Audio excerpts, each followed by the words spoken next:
महाराज की, भगवत भक्तों की, भगवान की। 3 साल लगी सर्वचैतन्य रूपा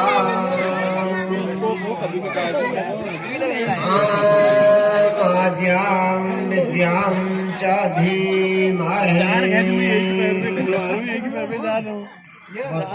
ज्ञान प्रचोदयात्। सूत उवाच ततः परीक्षित द्विजवर्य शिक्षया महिं महाभागवतस्ससः यथा हि श्रुत्या मरिचात् कोपिदात् समावेशन् विप्रो सा उत्तरस्य तुल्यमुपवेयैरावते जन्मे जयादे चतुरां तस्य उत्पादय सुधान् आजहार श्वेदास्तीन् गङ्गायां भूरि दक्षिणान्न सारद्गतं गुरुं तत्त्वं देवाय चाक्षगोचरः। भगवत भक्त कथा लगी सज्जनों, आप लोगों भगवत कथा बहुत शांति चित्त में श्रवण करी। थोड़ी देर और भगवान का तो प्रसंग चल लो से कि रखे सब लोगों सूचित प्रश्न करो कि हे महाराज राजा परीक्षित के श्रीमद् भागवत सुखदेव जी कब सुना और यो कथा सुन रहे ना उन्होंने मोक्ष हो यो कसी हो। तब ये प्रसंग में सूर्य बता कि राजा परीक्षित ने जब पांडव लोग स्वर्गारोहण जी गई तो पांडव वंशों अनुकूल वह अर्जुन पौत्र अभिमन्यु पुत्र राजा परीक्षित के हस्तिनापुर गद्दी में अभिषिक्त करवेना और उनके प्रजा हित कसे करिया राजा प्रजापति के कर्तव्य हो और राजा कई किस्म पृथ्वी में धर्म रूपी साम्राज्य के कारण से और हमारे पूर्वजों ने कई किस्म समस्त यादवों ने कई किस्म यो धरती पर अपन धर्म रूपी साम्राज्य विस्तार करो जब धर्म ध्वजा पताका आज तक फहराई हुई छो और हमेशा धर्म की विजय है। यो किस्मत उनके सत शिक्षा देवे न पांडव लोगों अपन स्वर्गारोहण जी देव आत्मा देव भूमि उत्तराखंड जी प्रस्थान करो। तब राज अपन पितरों स्नेह भाजन से पृथ्वी तल में न्याय पूर्वक धर्म पूर्वक ये पृथ्वी में शासन करो और उन्होंने जन्म काल में जस ज्योतिषुन उनर बारे में बता रखी तो वे अनुसार राजा परीक्षित ने इरावती देखे विवाह के करबे न जन्मे आदि 4 पुत्रों को उत्पन्न करो और स्वयं कृपाचार्य महाराज के आचार्य बनबेन में 3 अश्वमेध यज्ञ करी और जिन अश्वमेध यज्ञों में काफी धन खर्च हो और समझ एक दिन जब राजा परीक्षित दिग्विजय के लिए गई तो बाट में उन्होंने जो अनेकों प्रजाजनों द्वारा, ऋषि मुनियों द्वारा, संतों द्वारा आपको पूर्वजों ईश्वर गान सुनो कि जब पांडव लोग राज्य कर थी उस समय पृथ्वी तल में वास्तव में राम राज्य थी। जय किस्मत भगवान राम राज्य में लेने दैहिक दैविक भौतिक तापा राम राज नहीं काऊ ही व्यापा। नहीं दरिद्र कोई दुखी न दीना नहीं को अबुधन लाच नहीं ना। अहो कष्ट भगवान स्वयं प्रजा के कोई कृष्ण नहीं, कोई कष्ट नहीं है, सब सुखी थे। कोई दरिद्र नहीं था, कोई भिखारी नहीं था, किसी को परेशानी नहीं थी, किसी को कष्ट नहीं होता था, किसी को भी जो है जब राजा ही जहाँ ठीक है तो प्रजा यथा राजा तथा प्रजा। तो जहाँ का राजा धर्मात्मा होता है या घर में जिस घर का शयाना धर्मात्मा होता है, पुण्यात्मा होता है, तो उस घर में या उस प्रजा में, उस देश में, उस क्षेत्र में फिर किसको क्या कष्ट होता? कुछ भी नहीं होता।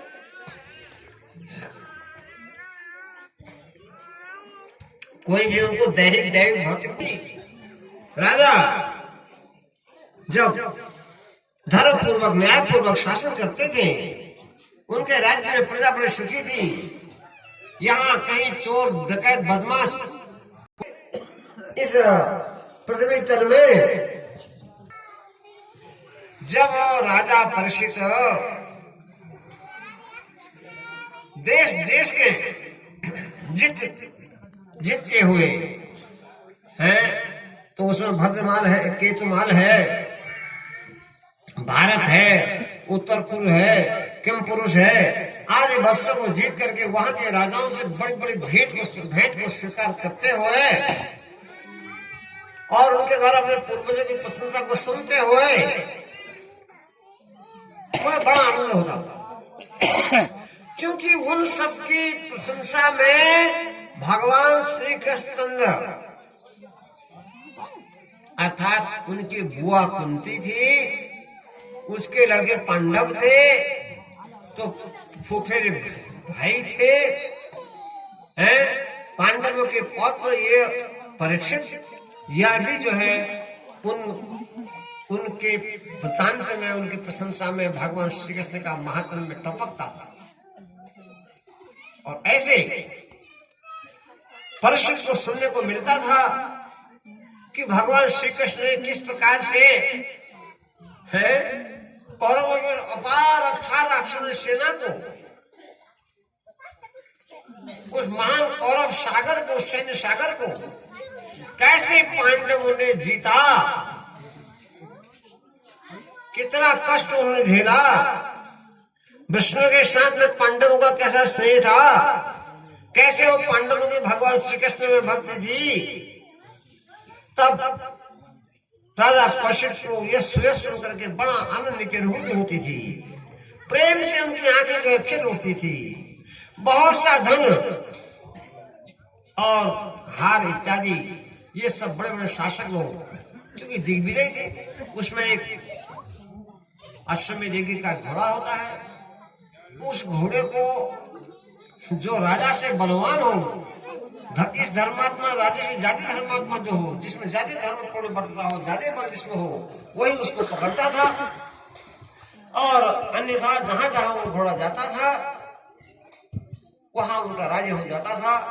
वहां के शासक राजा को उपहार देते थे और अपने ऊपर का अपने बड़ा शासक उसको मानते थे। भारतवर्ष में उस समय राजवंश में, ये हमारे देश में इस प्रकार से प्रजा जो है राजवंश चलते थे, कुलीन तंत्र चलते थे। राजा का लड़का ही राजा होता था और न भी हुआ तो शास्त्र मर्यादा जो 10 किस्म के पुत्र हैं उनमें से किसी प्रकार से पुत्र को राज्य की शस्त्र शास्त्र की, राज विद्या की, राज्य चलाने की शिक्षा दे करके उसे जो है कुशल बना करके उसी को जो है गद्दी पर नियुक्त किया गया। आज तो प्रजातंत्र है, आज राजा है और प्रजा को ये ताकत है ये राजा को गद्दी से उखाड़ फेंक सकते हैं। लेकिन उस समय ऐसा नहीं था। यहाँ इतना धर्म था, ऐसे ऐसे सूर्यवंशी, चंद्रवंशी, ऐसे ऐसे राजा महात्मा यहाँ पर हुए, ऐसे ऐसे लोग हुए जिन्होंने अपने राज्य में आज तक जो अपना नाम अमर कर गए, अपने धर्म के बल से, अपने बल, अपने पुरुषार्थ के बल से। प्रजा की सेवा ही उनका एकमात्र लक्ष्य होता था। प्रजा को कष्ट का हरण करना ही उनका एकमात्र लक्ष्य होता था। आज के जैसा नहीं कि जैसे वो केवल सेवक होते थे, प्रजा की सेवा करते थे, राजा तो उनको पद था। ऐसे वो राजा प्रसिद्ध भी दिग्विजय की बेला में जब एक देश से दूसरे देश को जीतते हुए जा रहे थे, तो मार्ग में आज उन्हें एक अघट घटना घटी सी, एक अघट घटना घट गई। उन्होंने देखा कि आज क्या हो रहा है कि एक बैल जिसके 3 टांग टूट गई हैं, एक पैर से लड़खड़ा करके चल रहा है, और एक गोमाता जो अपनी आंखों से आंसू की धारा बहा रही है, झड़ी लगी आंसू की है, उस पर एक अमंगल बेशदारी शूद्र राजा बन करके उस गोमाता पर लात ठोक रहा है और उस धर्म पर जो है डंडे से प्रहार कर रहा है, मार रहा है। यह क्या? और वहां पर वह गोमाता उस बछड़ से पूछती है, बछड़े से, कि तुम्हें क्या दुख है, क्यों ये तुम्हारी ये दुर्दशा किसने कर दी है? सत्य, दया, दान और पवित्र पे तुम्हारे 4 चरण होते हैं, लेकिन तुम्हारे ये हाल किसने कर दिए? क्यों रो रहे हो, क्या दुख है? लेकिन उसको नहीं बता। और वो भी गोमाता से कहता है कि हे माता, क्या आज आप अपने आंखों से ये आंसू की झड़ी लगी है, क्या बात है? आप भी तो इस पृथ्वी तल में कलकाल के आने से क्या दुखी हो गई है? क्या है पृथ्वी? नर पिशाच से सताई गई, ऐसे बालक बंदों के लिए क्या तुम्हें शोक हो रहा है? या तुमको आज इस बात का शोक हो रहा कि जो कि विद्या थी, जो आज कुकर में ब्राह्मण के पास कैद हो गई है, इसलिए तुम्हें खेद है कि या इस प्रकार से उनके संवाद हो रहा है, बात चल रही है, या ब्राह्मण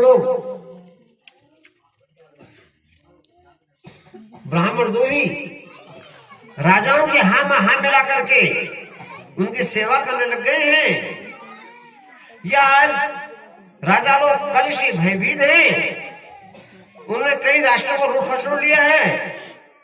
ओहो, या उन लोगों की चिंता कर रही हो जो खान पान, स्नान, कपड़े, मैथुन के लिए मर रहे हैं? या हे पृथ्वी, हे माता, वो बछड़ा कह रहा है कि क्या तुम भगवान कृष्ण के लिए तो शोक नहीं कर रहे हो, जो इस धराधाम को कलयुग के आगमन पर पृथ्वी को छोड़ करके यहाँ से चले गए हैं? अहो, अंतरित हो गए हैं। हे माता, आप अपने शोक का कारण बताओ। तो माँ, अब धरती जो थी वह गोरूपधारी है, धर्म ने जो है सब बछड़े का रूप धारण किया हुआ है, उनकी बातें इस प्रकार से चल रही है। तो देवी पृथ्वी कहती है कि वास्तव में हे बछड़ा, जो तुम मुझे नहीं बता रहे हो कि मैं कौन हूं, तो और ये डंडे से पिटाई कौन कर रहा है, तो न बताने का मतलब मुझे लगता है कि तुम साक्षात धर्म भगवान, क्योंकि धर्मात्मा लोग अपने अपराधी का नाम नहीं बताते। मुझे उसने मारा, उसने मेरे को ऐसा किया, उसने मेरे से द्रोह किया, ये पापी करते हैं, ये बदले की भावना वाले लोग करते हैं। धर्मात्मा, क्योंकि धर्म धर्मात्मा अगर ऐसा बता दे तो उसकी भी वही गति होती है जो अधर्म की होती है। जो गति अधर्म की होती है वही गति धर्म के सूचित, ये अधर्म को सूचित करने वाले की भी हो जाती है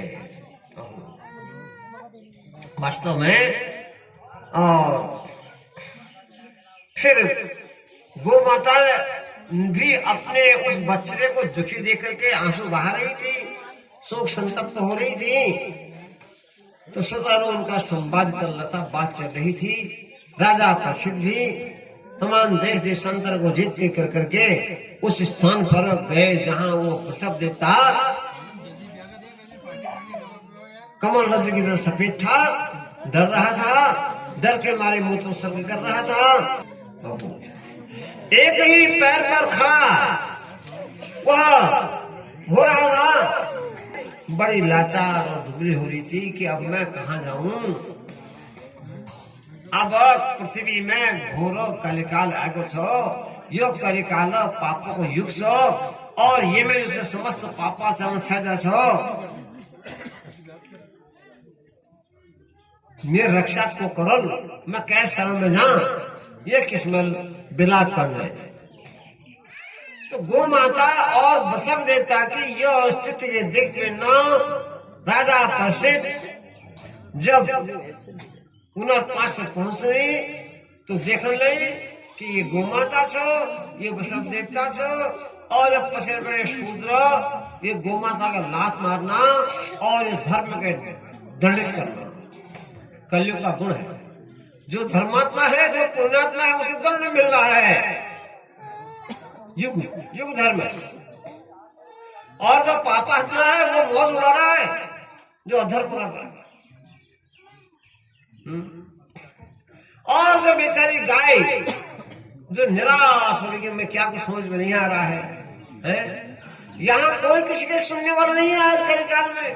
काका का तो दुख करो, लोग देखते हैं, देखने के बाद पूछना तो दूर रहा, आंख बता के चले जाते हैं छिपा के। गर्दन मोड़ ली इधर दूसरी साइड, मरने तो दोहरा होने से। ये महान आज ऐसा अपराध का युग, ऐसा युग।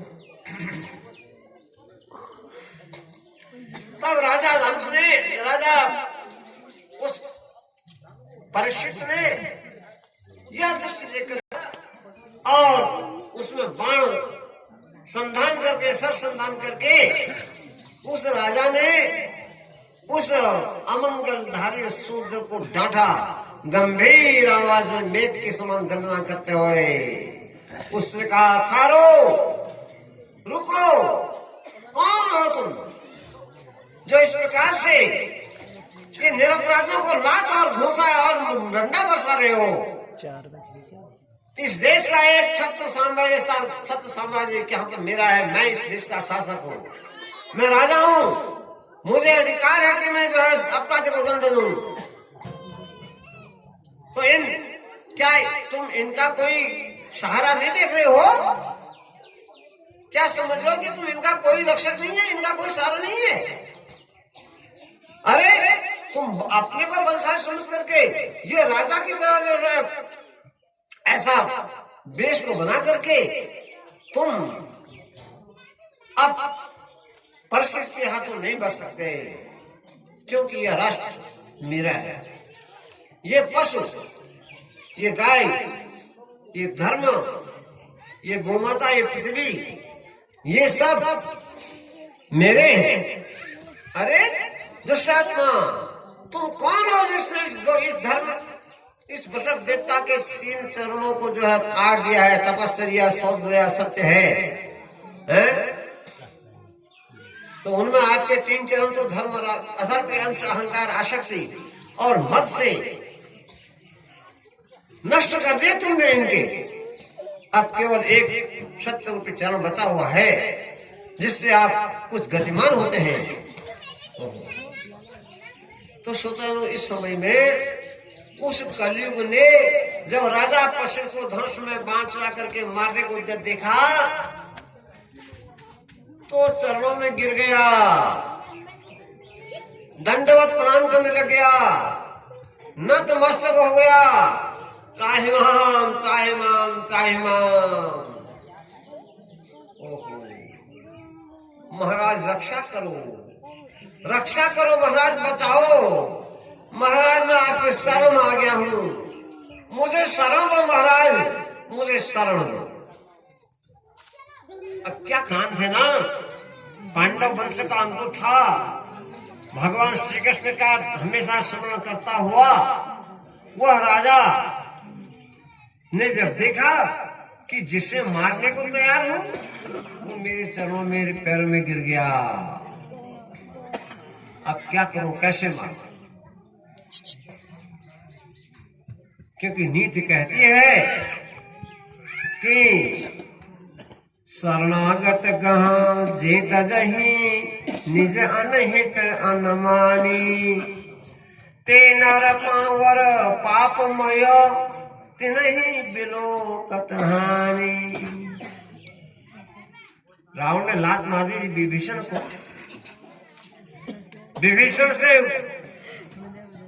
विभीषण बड़े प्रसन्न हुए, भगवान के शरण में जाऊंगा, भगवान अवश्य मुझे अपना लेंगे। इस भाव से राम नाम उच्चारण करते हुए वह भगवान के राम की ओर आ रहे हैं। लक्ष्मण ने देखा कि लंका से एक रावण जैसा ही ये कुछ दूसरा आ गया है और अवश्य में छली होगा। अरे हनुमान लंका जला के आए हैं, अरे कुछ बदला लेने के लिए आया होगा।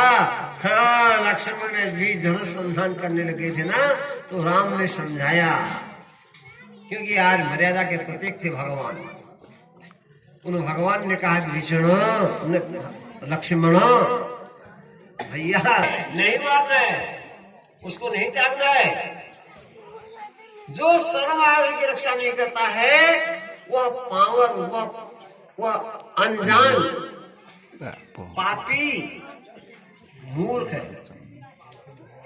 जो शरण में आए हुए की रक्षा नहीं करता है उसका मुख देखने से भी दोष लगता है। तो फिर लक्ष्मण जी शब्द, तो यही है मर्यादा धर्म है। राजा शिव ने अग्नि और कबूतर रूप धारण करके अग्नि ने कबूतर का बाज ने जो है उस बाज का रूप धारण किया, लेकिन वो अपने शिकार के ऊपर झपटता है, लेकिन वो कबूतर उनकी गोद में बैठ जाता है। अब क्या करते हैं? महाराज नहीं, मैं मुझे खा लो,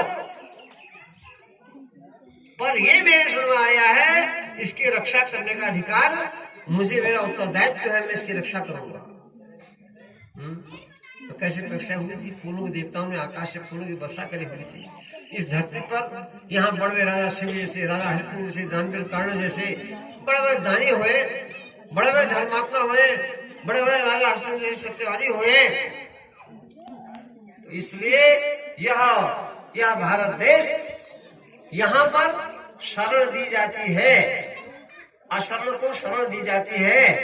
आज भी प्रजातंत्र में हम देख रहे हैं कि बहुत लोगों को यहाँ आकर के शरण दी गई, भले ही उन्होंने उग्रवाद आतंकवाद क्या क्या फैला दिया हो, लेकिन शरण, लेकिन ये मर्यादा है यहाँ की कि जो शरण में आ जाता है उसको शरण दो, उसकी रक्षा को करो। राजा परीक्षित ने भी उससे कहा कि अरे अभद्र पुरुष, तुम इस प्रकार शूद्र वेश में और राजचंद्र को धारण किए हुए तुम कौन हो जो इस प्रकार मेरे शरण आए हुए हो?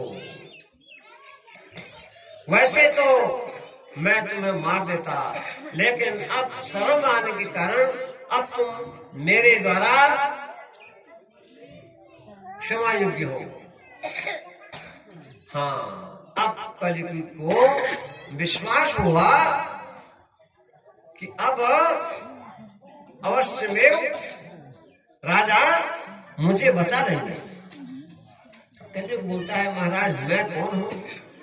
मैं वही हूँ जैसे भगवान ने, जिस भगवान ने धर्म को रचा है उसने धर्म को भी रचा है। जिसने सचिव बनाया, त्रेता बनाया, द्वापर बनाया, उन्हीं का बनाया हुआ वो कलयुग भी। किसी युग में तपस्या की प्रधानता थी, किसी युग में यज्ञ की प्रधानता थी, किसी युग में दान की प्रधानता थी, और आज कलिकाल में पाप की प्रधानता। बस मैं भी तो भगवान का ही बनाया हूं, मेरी भी रक्षा करो महाराज। अब समय मेरा है, अब मेरा शासन चलेगा, मेरा अब ये कलयुग है, यहाँ कलिकाल ये पाप से ग्रसित होता है, इसलिए अब मेरा समय है महाराज। अब आप, मैं कलयुग हूं। तो राजा ने कहा कि कलयुग, अरे ऐसे अधर्म और अन्याय और सत दुष्ट को इस बुरे भारतवर्ष में कहां छोड़ है? तुमको तो यहाँ आना नहीं चाहिए था, क्योंकि ये तो धर्म प्रधान देश है। यहाँ तो मानव चिकित्सक भक्त बालक होते हैं, आज्ञाकारी शिष्य होते हैं, पतिव्रता नारियां होती हैं, दानी होते हैं, वीर होते हैं, भगवान के भक्त होते हैं। यह धर्मात्मा ऐसे धर्म प्रधान धरती पर कैसे आ गए? अरे महाराज आ गए, आपने शरण भी दे दी, तो महाराज अब मेरे को स्थान भी तो दो। आ गया, मेरा युग है, मेरा समय है।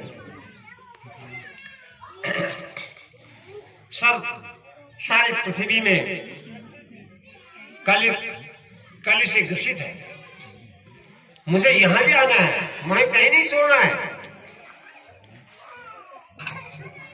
मैं धर्मात्मा यहाँ आकर के भी अधर्म का प्रचार करूंगा।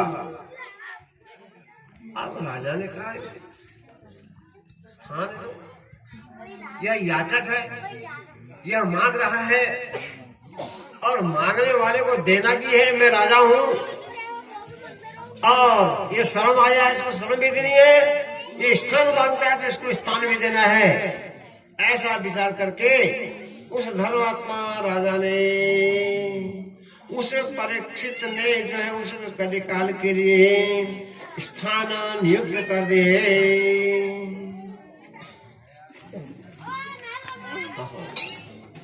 अभ्यर्थित तदा तस्मै स्थानानि कलयद्धरो द्यूतं पानं श्रियः सूनः यस्त्रधर्म चतुर्विधः पुनश्च याचमानाय जात रूपं मदा प्रभुः ततोन्नतं मदं कामं रजो वैरं च पंचमम् अमूनि पंचस्थानानि यधर्मं प्रवोक्कलिः। तो राजा ने कहा दुष्ट है, इसको सागा कहाँ दूं?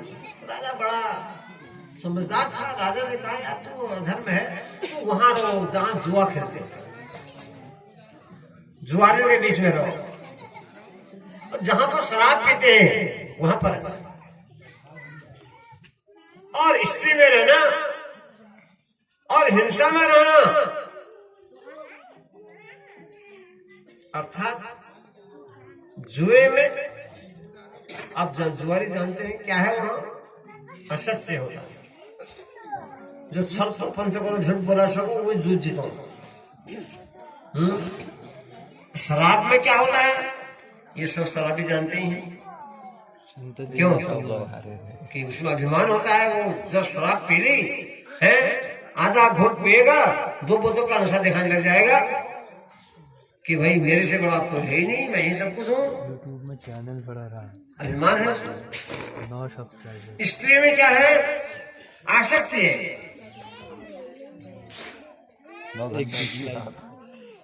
बड़े बड़े ब्रह्मचारी को, बड़े बड़े वीरों को ये आसक्त आकर्षित कर लेते हैं। और हिंसा, हिंसा में क्या है? निर्दयता, निष्ठुरता, दया शून्यता। तो इस प्रकार से राजा ने 4 स्थान उसको रहने के लिए दे दिए। उसने कहा आई गया तो यार रहो, फिर तू भी या जुए में रहो, शराब में रहो, स्त्री में रहो, हिंसा में रहो। अब स्थान भी दे दिए, श्रवण भी दे दी। अब कलयुग जो है बोलता है महाराज आपने दिया, आप तो बड़े धर्मात्मा हैं, दया प्रसिद्ध हैं, आपके पूर्वज बड़े धर्मात्मा थे, धर्म रूपी साम्राज्य की स्थापना करी हुई थी, अधर्म को विजय प्राप्त किया था। शिव महाराज क्या धर्म यही कहता है कि कोई मांगने को आता है तो उसको ऐसे पदार्थ दे दिए जाएं जो हमारे काम के नहीं है? जहां बंजर जमीन है ऐसी जगह में भूमिदान कर दिया, लात ठोकने वाली जो गाय है उसमें भूमिदान कर दिया, जिस अंडे में कीड़े पड़े हुए हैं और दुनिया भर के घुन इत्यादि पड़े हुए हैं, उन्हें कहा यार कौन लगे इसको श्राद्ध में बामण को बलि रख दो। जो फटे हुए नोट है उन्हें कहा वहां चढ़ा देना यार, भागवत हो रहा है। कलयुगी जो जीव है जिनके ऊपर कलकाल सवार है उनको ऐसी बुद्धि तो आती है क्यों? जो सड़ा हुआ कपड़ा आपको रहना उसको दान में दे दो। तो इस प्रकार से क्या क्या ऐसे देने से क्या किसी को पूर्ण लाभ होता है? क्या ऐसा देने से किसी को धर्म की वृद्धि होती है? कभी नहीं होती। महाराज को भर जागले देना पे प्रसिद्ध ने समझा कि यार जब फिर एक स्थान और देता हूं, वह स्थान क्या है? सुवर्ण, अर्थात सोने में रहो। सोने में क्या है? बैर है, अर्थात जिसके घर में आभूषण है, जर जेवरात है, ज्यादा सोना है, उसको हमेशा भय है, या तो चोर आ जाएंगे, या इनकम टैक्स पड़ेगा, या जो है राजा हरण कर लेगा, या कल को बच्चे लड़ मरेंगे, इतना तोला मेरा उतना तोला तेरा, वो ये नस माँ की नस मेरी, बाप का वो अंगूठी मेरी, अमकड़ा वो पूछना वो, ये बैर होगा। जितने ज्यादा कलयुगी जीव संपत्ति जोड़ते हैं ना, तो उनके बच्चे उतने ही ज्यादा लड़ झगड़ के मरते हैं, और कुछ नहीं है, सब बेकार है। चाहे रुपया है, पैसा है, माल है, खजाना है, संपत्तियां हैं, भाई यही होना चाहिए कि जितना सीमित, सीमा से ज्यादा कोई भी चीज ठीक नहीं है, है? अब लोगों ने बड़े बड़े बैंकों में बैलेंस रखा, विदेशों में तक जो है पैसा जमा करा, तो आज सरकार आई है, अब स्थिति क्या हो रही है देख रहे हैं। अब क्या क्या बैठ साधा जा रहा है, क्या क्या हो रहा है दुनिया में, क्या नहीं हो रहा। इस प्रकार से ये बड़ा विचित्र खेल है। इसलिए सुवर्ण में जब उसको स्थान दिया गया तो कलिकाल ने भी सोचा अच्छा अवसर हाथ आया, राजा ने अपने सिर में सोने का मुकुट पहन रखा, सोनो मुकुट पहन राज हो, राजा पर ही पहले सवार हो गए, पहला अटक उस कलिकाल ने आज उस राजा पर ही किया।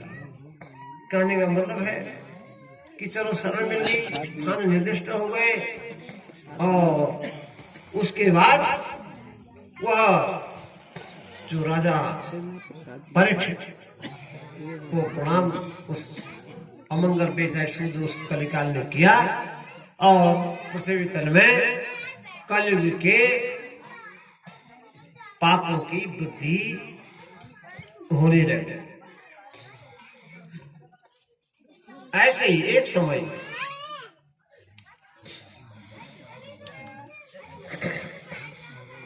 राजा परीक्षित बड़े साधग्राही थे। वैसे ये भी विषय होता है, विचार होता है कि यार कलयुग अगर ऐसा दोष है, कलयुग में इतना दोष है, तो राजा परीक्षित ने उसको यह स्थान क्यों दे दिया?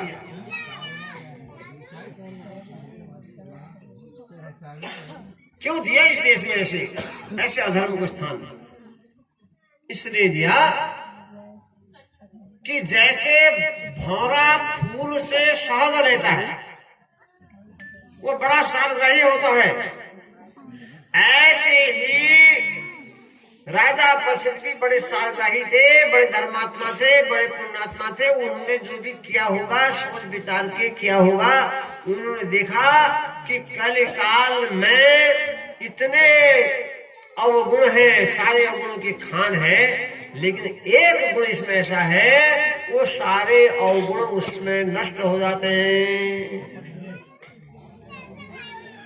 तब स्थान दिया। क्यों? क्योंकि इस कलिकाल में मानसिक पुण्य तो उदय होते हैं, लेकिन मानसिक पाप उदय नहीं होते हैं। मन में जरा सा भी किसी के लिए अच्छा सोच लिया, नहीं कर सका आपने, कोई बात, आपको दया आगे शिव हाय हाय राम राम ऐसा कह दिया तो पुण्य बन गया, आपने उसकी सहायता नहीं कर सकी थी, लेकिन पुण्य उदय हो गया। कितना मान गुण बताओ। और मानसिक पाप हमारे मन में किसी के प्रति द्वेष भावना, उसका ऐसा हो जाता, उसका नाश हो जाता, उसका वो बर्बाद हो जाता, उसका ये हो जाता, वो मर जाता, वो ये, ऐसे किस्म के विचार होते हैं। ऐसे विचार भी मनुष्य के मन में आते हैं, लेकिन मानसिक पाप उदय नहीं होता, उस पाप का कोई फल नहीं होता। अब तय मान लो यो नहीं कि काका बोले खराब सोच गया तुम मतलब मंजूर कर रखो, यो सब मत बड़ा हम पापा भागी हुई, मतलब यहाँ सजा उसको मिलते हैं जो पकड़ा जाता है, जिसने शरीर से काम कर्म किया है, चोरी डकैती बदमाशी वल्ला पल्ला सब कुछ किया है, पकड़ा गया है, उसको सजा मिलेगी। बाकी जिसने मन में सोचा है ऐसा होगा ऐसा, उसको कौन पकड़ा, कौन पकड़ा, कहाँ मिले, किसको क्या मिले?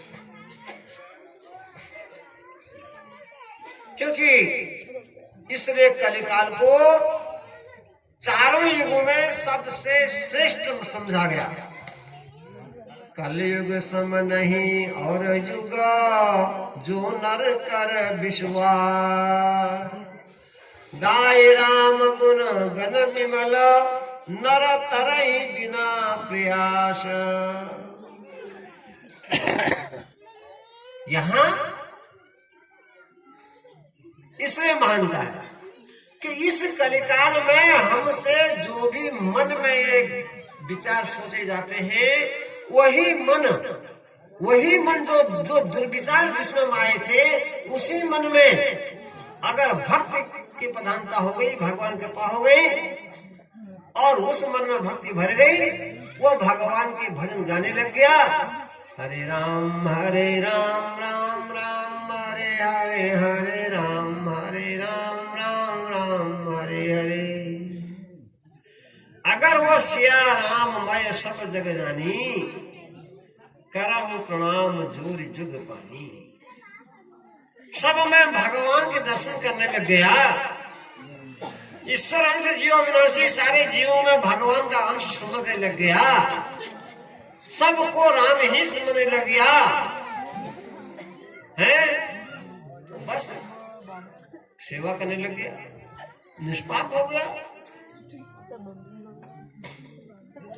तो क्या हर्ज है? कोई कलयुग में ऐसा नहीं कर रहा। आप आपका तपस्या करो हजारों करोड़ों वर्ष की, एक पैसे खड़ा रहो, हैं सूर्य की ओर जो है तुम देख करके जो है तख्त के लिए रहो, अग्नि का सेवन करो, बरसात में बैठ जाओ, बर्फ में बैठ जाओ, हैं हिमालय में जाके वहां तपस्या करो, गर्मी में जो है धुनी के पास बैठ के तपस्या करो।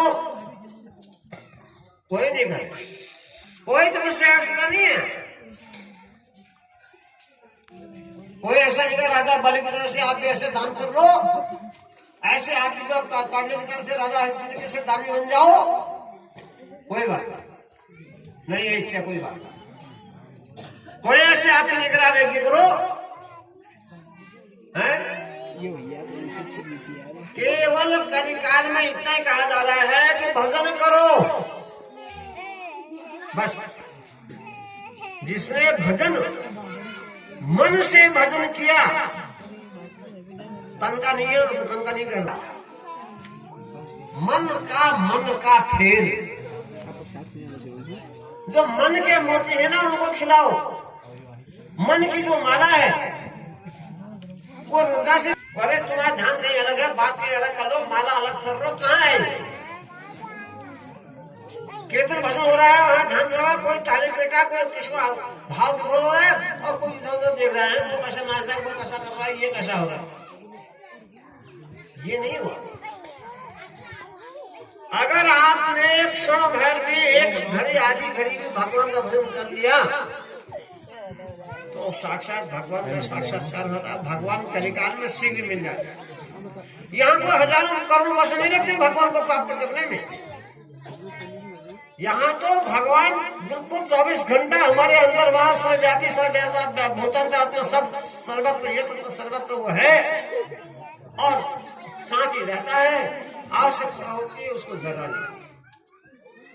जो तिल माही तेल है, जो चकमक में आग, तेरा साईं तुझ में जाग सके। जैसे धनुष में तेल होता है, चकमक पत्थर में आग होते हैं, वैसे ही हमारा परमात्मा हमारे अंदर है। लेकिन हम उसको नहीं चिंतन करते, उसकी याद नहीं करते, उसको नहीं जगाते, बल्कि हम तो मायाओं को जगा देते हैं, सब काफिले को जगा देते हैं, काम को को जगा देते हैं। तो जिस ग्रंथि की को आप बल देंगे, वही उसका विकास तो होगा, वैसे ही होगा। इसलिए कलिकाल सब युगों में श्रेष्ठ है। राजा प्रसिद्ध भी इसीलिए जो है उसको स्थान दिया था। तो सुतानो राजा प्रसिद्ध दिग्विजय की मेला में जा रहे थे।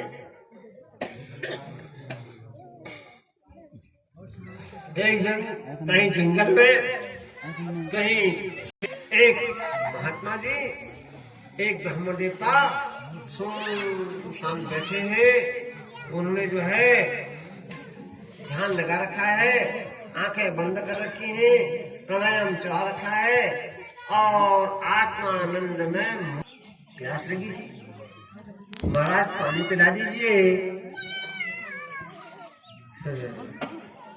आप मुनि तो ध्यानावस्थित थे, उनको क्या पता है कि राजा आया है, राजा कुछ कर रहा है। अब राजा ने कहा, महाराज मैं राजा प्रसिद्ध आपके दरवाजे पर आया हूँ, ब्राह्मण देवता पानी पिला दो, प्यास लगी है। फिर भी मुनि ने अपने नेत्र नहीं खोले, बस मस्त है, आनंद मग्न है। अरे ब्राह्मण पानी तो पिला दे रहे।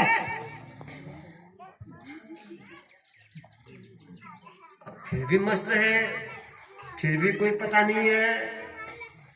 ब्राह्मण दुनिया को ज्ञान देते हैं ना, ये कहते हैं अतिथि का सत्कार करना चाहिए, घर में कोई आता है तो आओ बैठो करना चाहिए, गृहस्थाश्रम में जो है ये सत्कार करना, सत्कार ये शिक्षा तो ऐसे लेते हैं, लेकिन इनके घर में जब कोई पहुंचता है तो ये आंख घुस के बैठ जाते हैं। अवश्य में कोई ढोंगी है, मेरा प्यास से गला सूख रहा है, और ये ढोंगी बाबा आंख बंद करके बैठा है, हैं? नहीं, ऐसे बल खाए कौओं की से मुटाए हुए इन ब्राह्मणों को हमने तो सिर में चढ़ा रखा है। पामर देता, पामर देता, पामर देता, पामर आंख बंद बैठे। नहीं, गलत है। सदैव शास्त्र समाचार।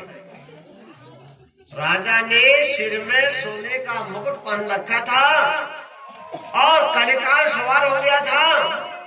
राजा के मन में विचार आ गया, राजा प्यास से परेशान था, गला सूख रहा था, और उस समय उस राजा ने दंड देना चाहिए। अब क्या करूं, ब्राह्मण से मारने भाई कि दंड देगा।